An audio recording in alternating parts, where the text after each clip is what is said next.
Thank you for joining us on our Real Estate Growth Network podcast. Today's episode is actually a lot of fun. It's some of the things that never get brought up, and this is where a lot of deals can and may not happen. So we're talking about really three things. The first one is when you set an appointment with a client, what actually happens between the time you set the appointment up and the time the appointment actually takes place. So we're going to talk about what actually happens. Then we're going to talk about why you have to flush objections out, because unfortunately, your clients can't overcome objections like you can. So if you're not seeking objections out, then you're probably missing the boat. And then, of course, the last part of this whole entire process is getting speed to lead, meaning understanding, what it is that's going on with this person, how quickly you can get out with them, and then flushing out the correct process through our BAMA technique. So hope you guys enjoy this episode a lot. If I were someone out there trying to improve my real estate business, I'd probably listen to this a handful of times every month until I feel like I had it mastered. So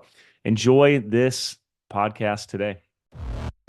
And here is a real estate titan that is pushing the limits on the status quo. And it took years and years of failing to get where I am today.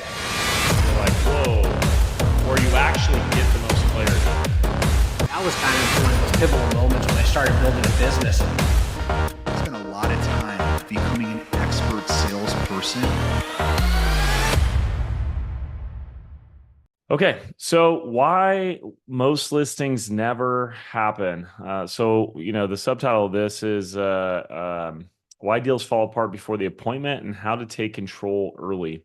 So we're going to be talking a little bit about one of the models that we have, and we preach this a lot inside of the Real Estate Growth Network. It's a free resource. So if you happen to be watching this on YouTube or you're not a member of Momentum, you can reach out and find out how you can become one. But we have this in the free resource library. It's inside of our private Facebook group. You guys can click. It's pinned at the top. There's a link there. But I'm going to be reviewing the PACE model today. So I really like to go just to like real life and logic, like what actually happens when you set an appointment. So I've said this before, I'll say it again. This happens on the buyer and the seller side, but we're going to be speaking specifically about the seller side today. And maybe there's some nuance there, but you talk to someone who wants to buy or sell a home. Thinking seller right now, you get them to agree to allow you to come out to the property. And now you got an appointment set. So today's Monday. Let's just assume you set it for this Thursday. So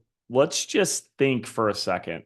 How many people does someone talk to in a given day? Like, what's the average person if they're just conversations they're having? What do you think? Maybe 20. 20? 7 to 8. 7 to 8? Any other numbers? I mean, this is all anecdotal anyways. Let's just say it's 10 for fun. Okay. So that's not quite in between 7 and 20, but it is a number in between. It's not the exact in between, but let's just say it's 10. All right. So today's Monday. It's Monday morning. So they're going to talk to 10 today, 10 tomorrow, 10 on Wednesday. And then, before your appointment on Thursday, they're probably going to talk to 10 people there. So that's effectively, they're going to have 40 conversations. Okay. So what do people talk about when they have conversations? Things that they're doing right now. What's important to them. What's happening, what's important to them, things that are going on right now. It's been raining in Boise for, the last 3 days. Oh my God, can you believe this rain? Like, I guarantee that's happening. And then the next thing they're going to maybe they talk about golf. Like, oh, did you see the Masters? Maybe they'll talk about, like it's weather, it's kids, it's sports. And then it's usually something specific to them. What is specific to the person you just set an appointment with to go list their house? What's happening in their life? They're moving. Yeah, they're moving or they're thinking about moving. Is that a pretty important detail? Yes.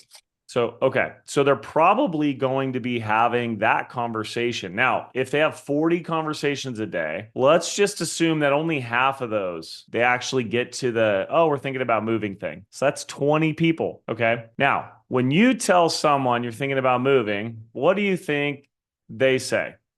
You should talk to my agent. She's great. Her name's Rebecca. Yeah. She works amazing.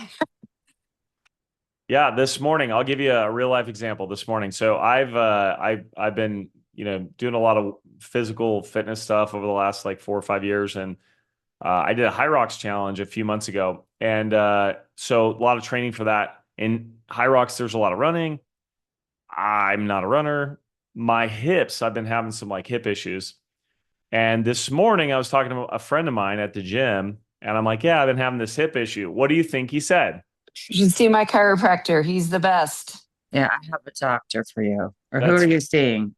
That's verbatim. Oh my God, you got to see my guy. My guy's the best. You know what they don't say? Oh my God, you got to talk to my realtor. He's the worst. He's the worst realtor ever. You should call him. Like they're never going to do that, right? Like people are convicted on the choices they've made and the people that they deal with, right? So I've spent, I don't know, 5 minutes describing this, and you're like, what's the freaking point? The point is you guys got to understand what's happening. You live in a vacuum with your client, right? Like in your head, you're the only realtor they ever know. Why would they ever know another realtor? Why would they ever even think about another realtor? Why would they ever even talk about another realtor? But you have to understand it's just normal human nature. Humans want to help other humans. And, this is why it's really important for more people to know you because they will refer you. And this is how you become the other agent. Okay, but that's not what we're here to talk about today. What we're here to talk about today is why these deals are falling apart before they ever even happen, right? So that's the basis of it. You set an appointment. Those people might be excited. They're going to tell a lot of people, and then those people are going to tell them to talk to their realtor. So if you have 40 conversations, 20 of them, they talk about the house stuff. I don't know, at least 10 people are going to refer another agent. And if 10 people refer another agent, one agent might get referred multiple times. So the very first thing I want you to take away is your speed from appointment to actually meeting with the client. You want to minimize that amount of time, right? Because if there's going to be 40 conversations, what if I can meet tomorrow? Then there's probably only going to be 10 or 20. What if I can meet today? Then they're only going to talk to 5 or 6. And by the way, they're not going to have enough time to interrupt my appointment schedule, right? So the very first thing I want to focus on is how quickly can I get in front of this person? And this is a mantra I believe personally is buyers are hot when they're hot. And buyers and sellers, like the word is interchangeable in this instance. Sellers are hot when they're hot. Like if they're really excited about selling their home, like that can fade over time. It's why when someone's like, hey, yeah, we're thinking about selling in the spring, and it's whatever, November or October when you talk to them, and then spring rolls around and they have amnesia. They're like, we're not selling. It's because they were excited at that moment to sell, and now, things happen. They're like, maybe we shouldn't sell, or, something changes in their world, and then they're not as excited to move. So the very first thing I want you to take away is speed. Speed to the appointment is critical. So what's the next thing? The next thing is this, because we know they're having 40 conversations. We know they're going to bring up real estate, whatever, half the time. That's going to be 20 conversations. I said, what do you think they talk about during the conversation? You guys immediately went to referring other realtors. While that's true, let's talk about what else they talk about during the conversation. They talk about objections. Okay. So newer agents, and when I say newer, I mean like in the first 5 to 7 years of your real estate career, we naturally avoid objections. Okay. Now I'm speaking generally, like some people are really good and they get to them right away. But on average, just in my experience, most agents for the first 5 years are avoiding objections. So what do I mean by avoiding? Like, let's say you get on the phone with someone, Kyle. I'm staring at you. So let me role play with you real quick, okay? You be the agent, and I'm gonna be the seller. And let's just say we've already connected. I'm thinking about selling, but we haven't really talked about much at all. Like, friend said I want to sell. Deal? Yep. All right. So yeah, Kyle, we want you to come out. We want you to list our house right away. Awesome. What day works for you? Perfect. Let's do it tomorrow. Tomorrow works. Awesome. Okay. Now, the normal agent, like the newer agent, that's where they leave it. So it's like, hey, ring, ring. Hey, Kyle, what's up? Parisa told me to call you. She said you're the best agent. Hey, we want to sell our home right away. Can you come out tomorrow? And then you're like, sure. A lot of agents would hang up the phone, then they'd call their wife and be like, honey, I got a listing appointment. I'm so excited. What do you guys think the problem is? What's the problem? They None of the didn't calls set a go that way. Kyle's like, none of the calls go that way. By the way, The sometimes time. sometimes they do. Sometimes they do. And I'm being dramatic here. I'm being very dramatic. Sometimes maybe it's not in the first 10 seconds. Maybe it's after a few minutes. But my point is I haven't flushed out any objections. So I asked what are some of the problems? What are some of the other problems you guys mentioned? Obviously, no objections, but Setting up the appointment, setting up what's going to happen for them. yeah, so expectations haven't really been set. Yeah. What else? Doesn't know anything about the house. Don't know anything about the house. Or That may or may not matter, motivation. by the way. Mariah, what? You don't know their motivation to sell. Or time frame. Don't know their motivation, don't know their time frame, all these things, You right? don't know their pain. Don't know their pain, which is the depth of motivation. Okay, so let's think about this. I set that appointment with Kyle, whatever. Now I'm having those 20 conversations, okay? And I'm talking with Joel. Are you there? Just because I see you and I love talking to Joel. I saw you pop in. You can unmute. I saw you unmute and then you muted. What up? Can you hear me? Oh, Hey, there you are. There you are. All right, what Joel. up? So Yeah. Joel and I are like IRL friends. Like I know Joel really well. So let's just pretend, Joel, you just set an appointment with Kyle. You're the seller, and you're calling me your buddy. And we already talked about kids and weather and the Masters, and now you're like, hey, dude, I'm thinking about selling my house. You're the seller. And we're friends. We're just talking. Okay. Hey, yeah, I'm thinking about selling my house. Oh my God. What, don't you have like a 3% interest rate? 275 actually. 275? You're never gonna get that again. Are you stupid? Why would you sell? Well, my roof's leaking, and that's a true story, by the way. I just asked my wife last night if she's ready to sell this place. What do you think's cheaper, dude? Fixing the roof or getting a 7% mortgage? Come on, don't be dumb. Well, I guess you're right. So okay, that's being. Thanks, Joel. Real life conversation. We would have that conversation too. But what am I going to do? I'm going to give him objections. Now, here's the problem. Joel or me, whatever, the seller never gave you the objection. So is Joel an expert at overcoming his own objections? No, that's your job. That's your job at agents. So if you don't flush objections out, then you don't have the ability to help the client through the objection. You guys tracking? Mm-hmm. So if Joel was like, man, I got a 275 interest rate, like, I don't know if I can give that up. I'd be like, hey, tell me more about that. What's important about the 275? Oh, it's monthly payment. Awesome. What other monthly payments do you have? Oh, you got some other debt. What kind of equity do you have? Hey, what if we paid that equity off or took that equity and paid off your debt? And even though we have a higher rate, you had less monthly payments total. Like, would that work? He's like, damn, I never thought about that. Here's the problem. Like, Joel and his friend are never going to be able to do that together. This isn't their job. They're not experts. They're not professionals. They don't do this every day. You do. So if you're avoiding objections, or, like in my scenario with Kyle, he wasn't avoiding the objection.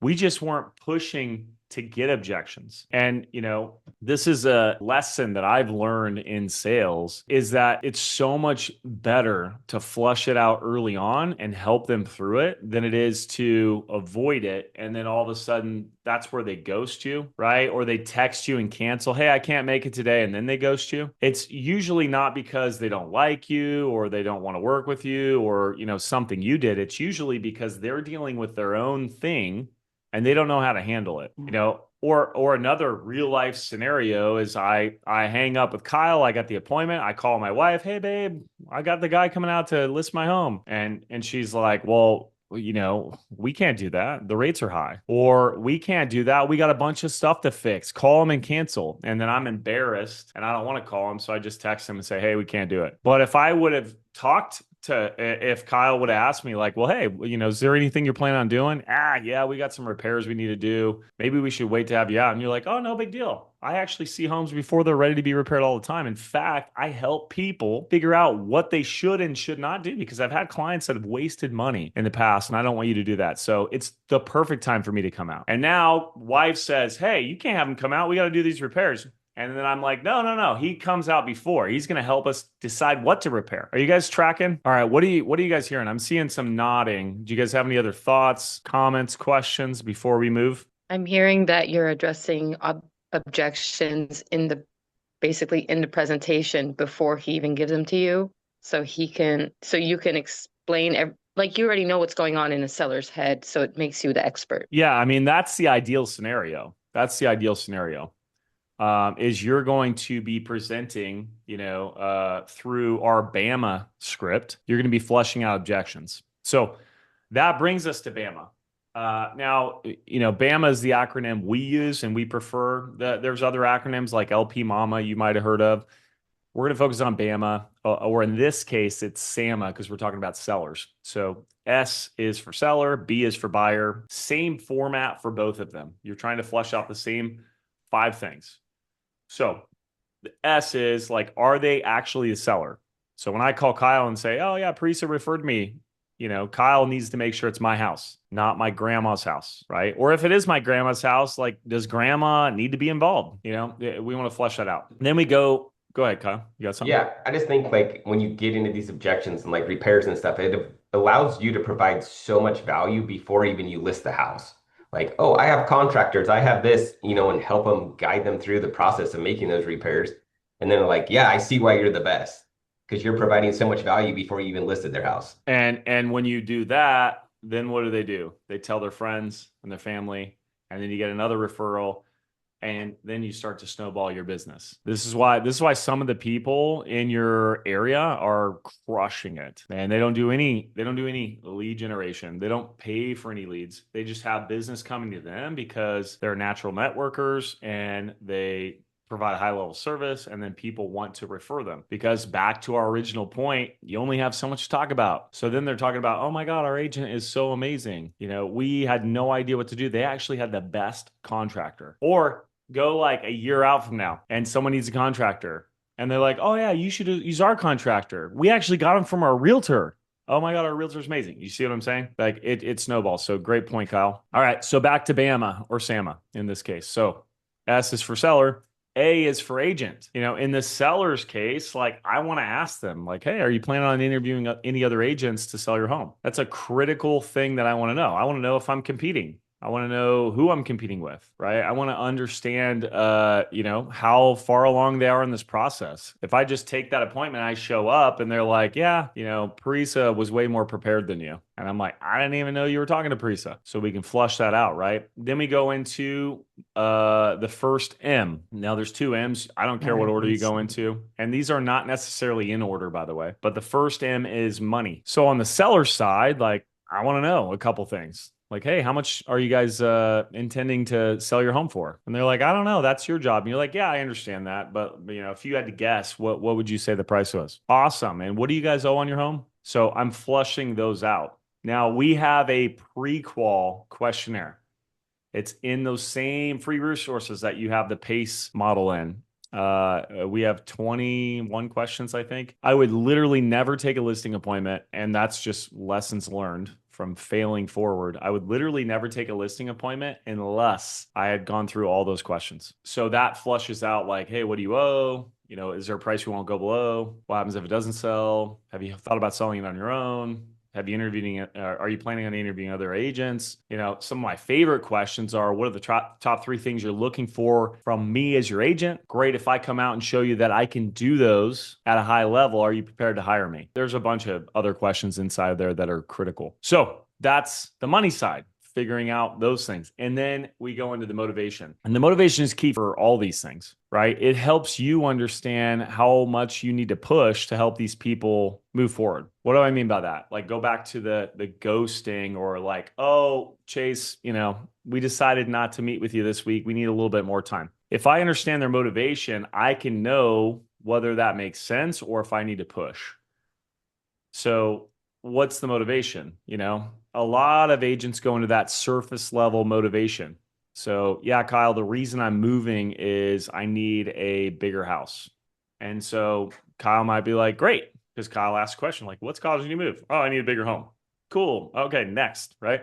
Most agents just do that. Most agents actually just let the seller take control. Good agents will ask questions like, hey, what's causing you to move? Great agents will get depth, not just what's causing them to move, but what's significant about that. So like, oh, you want a bigger home? Like, what exactly do you need to be bigger? Oh, well, we have another baby on the way and we only have 3 bedrooms. We need 4. Plus, I need an office. Okay, 4 in an office. Now, that's where a lot of good agents will stop. The great agents will really pull at that thread. So, okay, 4 plus an office. What exactly will that do for you? Like, how will that be different than what you have today? Well, right now, my office is in the living room. My wife's always yelling at me because it's messy. And then we have arguments. And like, I don't even want to go home. Like, right? Like, you're really fleshing out like significant motivation at this point. So once you pulled on that thread, then you understand. Now I can go back to Kyle and I can be like, hey, Kyle, when we met, you said you and your wife are having all these arguments. Is that no longer the case? Or is that no longer important for you to get make this change?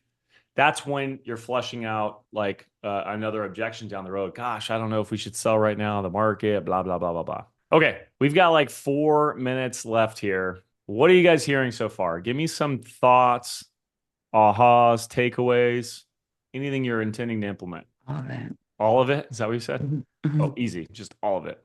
All Done. of it. Mm-hmm. Give me a specific thing. Go ahead, Bree. It's a good timing for me because I had someone that I set an appointment with last week that is, I'm not going to be able to meet with her till next week. So it's a good reminder for me to see if I can get the next step in with the questionnaire and the seller motivation this week, even though she said she's going to be at her cabin. So I don't know if I will be able to reach her, but I could at least try. Yeah. Yeah. And the tee up is this, Bree. You just text her and say, hey, I really want to help save us time next week. When I come out, do you have 5 minutes that I can go through some questions with you? That's it. Now it might take 10, but you just say 5. And, I'm sure if it's a few extra minutes, that's not going to be a problem. Yeah. The other one, this is Wednesday, and this is going to help you out a lot, Bree. Wednesday, we're really going to be talking about the anchoring process. So far, we haven't talked about that at all. That's going to be Wednesday. Wednesday, we're going to focus on the anchoring process, which sounds like the timing will be perfect for you there too. All right. Who else has heard something? What else are you hearing? I think for me personally, I have never really drilled down on their whole financial picture.